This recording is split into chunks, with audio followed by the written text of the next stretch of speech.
Hey guys, welcome back to the BuzWeaver channel. And in our top stories today from the Associated Press, Steve Bannon spends his first day out of prison on the airways stumping for Trump, as he should. Longtime Donald Trump ally Steve Bannon was released from federal prison early Tuesday and immediately resumed his full-throated support for the former president, urging Republicans to turn out in large numbers next week to defeat Democratic nominee Vice President Kamala Harris. Actually, that would be Establishment Uni-party inserted surrogate Kamala Harris after Joe Biden was uninstalled by the Establishment Uni-party. It's really kind of the way it had to have been written, of course, but since I didn't write it, we have to go with what the AP says. Bannon served a 4-month sentence for defying a subpoena in the congressional investigation into the U.S. Capitol attack on January 6, 2021. He left the Federal Correction Institute in Danbury, Connecticut in the pre-dawn hours and headed to Manhattan, where he resumed his War Room podcast and online show and later held an afternoon news conference. "I'm finally out of being a political prisoner," Bannon declared at the media event, saying that prominent Democrats hoped to break him. "I think you can see today I'm far from broken. I've been empowered by my 4 months in Danbury Federal Prison," as absolutely he should. It was a catch-22, you see, ladies and gentlemen, because he and David Navarro had executive privilege. And the Democrats knew this, so they subpoenaed them, hoping that they would defy the subpoena because of the executive privilege. And, of course, it was a gotcha, catch-22.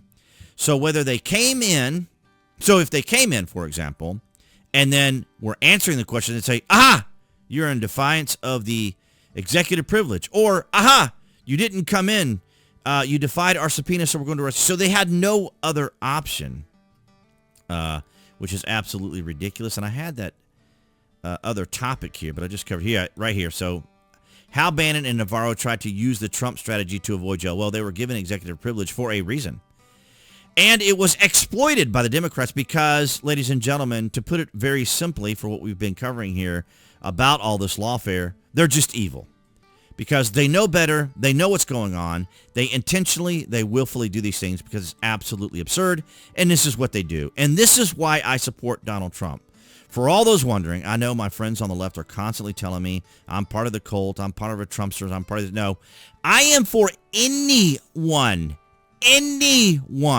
who is willing to go after the Establishment Uni-party, the deep state, anyone who's willing to dismantle these evil, vindictive, awful people that have hijacked our country, hijacked our institutions, hijacked our culture, and, of course, our justice system. Speaking of which, breaking, DOJ will not prosecute A.G. Garland for contempt for refusal to turn over audios for Biden. So you see, Mayor Garland, the Attorney General, was issued a congressional subpoena, and he defied it, and nothing happened. Fani Willis was issued a subpoena from the Georgia Senate Committee, and nothing happened. Nathan Wade was issued a subpoena, and the marshals had to go chase him down. Yet, nothing happened to Fani Willis. You see, ladies and gentlemen, this is my illustration. They have captured our culture, hijacked it.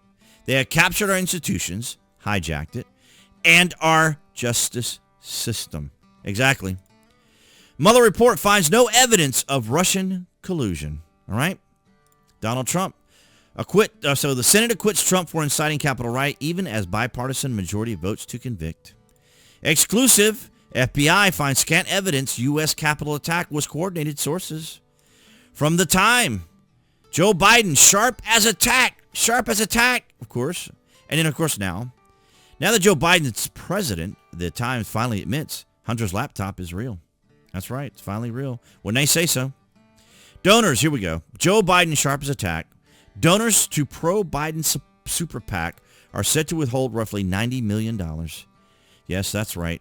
The Establishment Uni-party, the deep state, the people that are controlling our country this whole entire time. You see, they decide what is or isn't lawful. They decide what is or isn't acceptable within our culture.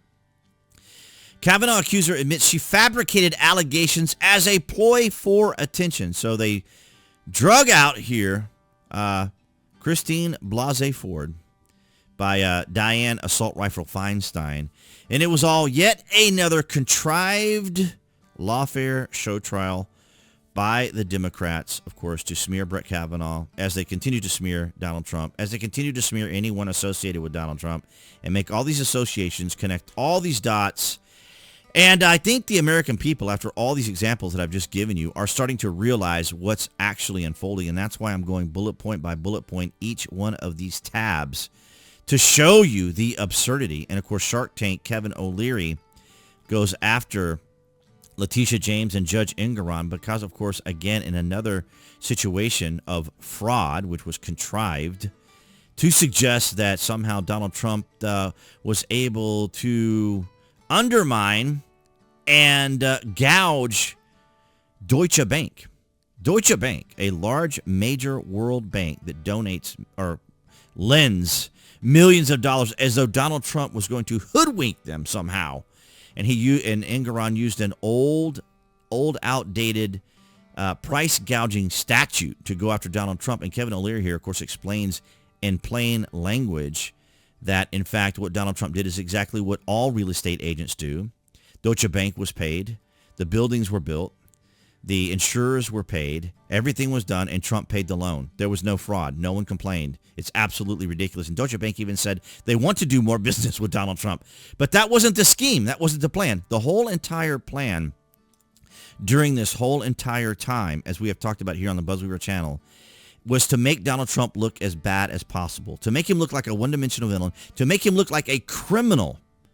And they continued with this, even with the mugshot here in Atlanta, which wasn't necessary. It was all for humiliation. It was all for smearing. It is because these people are despicable, reprehensible, evil, disgusting people who will do anything and resort to any level. There is no bottom of the barrel and gutter deep enough for these people to pursue Donald Trump. None of it. It was so bad. It was so bad that Judge Merchan, whose daughter was working with Adam Shifty Schiff, should have recused himself. But, of course, it wasn't a matter of recusal at all, either for Engoron or for Merchan. It was, in fact, the Establishment Uni-party's design play strategy to humiliate, smear, and Donald Trump.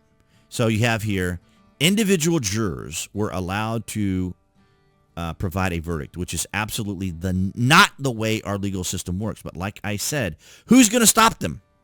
Their attitude from the establishment is, who's going to stop us? If Donald Trump, a billionaire, former president, is dealing with this the way he is, and Elon Musk and others, imagine us, regular, everyday people, going up against the machine. We would have no chance whatsoever. By the way, this particular tweet from Nick was the straw that broke the camel's back for my account on TikTok, because I posted this, and I was banned from TikTok after making this post. But to give you an illustration, to illustrate to people how ridiculous this situation was with Judge Merchan, is like the ridiculous statement made by Tim Walz, because the left presumes that everyone is dumber than they are and that we don't understand. And even when they get things wrong as this was, we're the ones who don't understand. So AOC here, so from Tim Walz. Now, in fairness to Tim, this was someone on his staff that wrote this because they clearly don't know what the hell they were saying. AOC can run a mean pick six, and I can call an audible on a play. Okay, this is nonsense language. Okay, because AOC is playing offense. The last thing you want to do is throw an interception, which is what the pick is. A pick is an interception by the defense, which is what you don't want to do when you're on offense.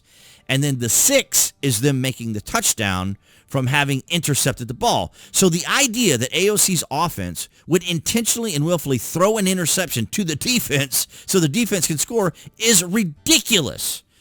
And as James David Dixon says here, you don't run a pick six. It's not a system of offense. It's not. It's stupid. Tim Walz, Swan Lake Walls, is supposed to be a football coach. Ladies and gentlemen, here's the illustration that I wanted to make. This is why I get so irritated, annoyed, and frustrated, because they do it in everyone's face. This is in everyone's face. They think everyone is stupid. Or they intentionally and willfully do these things because they are evil. evil people. And, of course, just recently there at Madison Square Gardens, they had the comedian, well, I didn't think he was all that funny, but Tim Hudgecliffe there, or Tony Hudgecliffe, I'm sorry, Tony Hudgecliffe.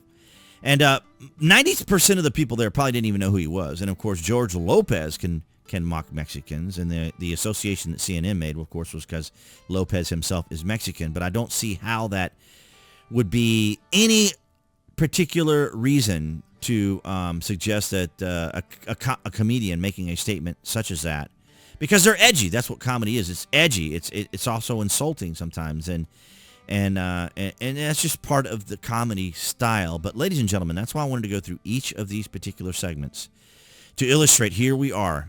As of this recording, as of today, it is October the 30th, Wednesday, 6 days out from the election. And these are all of the different things that we have covered here on the BuzWeaver channel for the last 6 years and more, longer actually. But these particular issues here of the Establishment Uni-party's despicable, disgusting behavior, going after Steve Bannon and many others, because it wasn't just Steve Bannon, right? Roger Stone was another, Alex Jones, anyone and everyone. And don't forget, a sitting president was removed from Twitter for not having even broken the terms of service, because there was so much pressure on Vijaya Gadde of legal and of security there on Twitter, and her and Jack Dorsey just absolutely, and across all social media, even Zuckerberg on Facebook, but they were all, of course, under pressure. And we've learned from the Twitter files that, in fact, the government had a dashboard, a back door, if you will, to be able to access many of these social media platforms to then silence and censor and ban people that were speaking out against the administration or speaking out against the machine. Against the machine. And it's absolutely extraordinary. But, guys, thank you so much for your continued support. All you guys across Rumble, BitChute, and Odyssey. You guys have been amazing this 2024. And, of course, everyone here on YouTube. I want to thank all you guys for your continued support. And, of course, below the video, you can find the various social media links that I belong to, as well as affiliate marketing. So if you order frequently from Amazon or a Amazon Prime member, be sure to use those links. Use them as use the main one as your landing page, bookmark it. So when you place your orders or watch TV shows, you can have all that there. It helps out the channel. And, of course, your likes, your shares, and your comments across all New Tech, as well as here on YouTube, does help out the channel. And it's been an amazing 2024. I want to thank all you guys. You've been amazing. Appearing there on the screen, that would be the channel icon. You guys can click on that to subscribe to the channel, as well as to select notifications. That way you know when there's content here on the channel. And I'll see all you guys in the next video.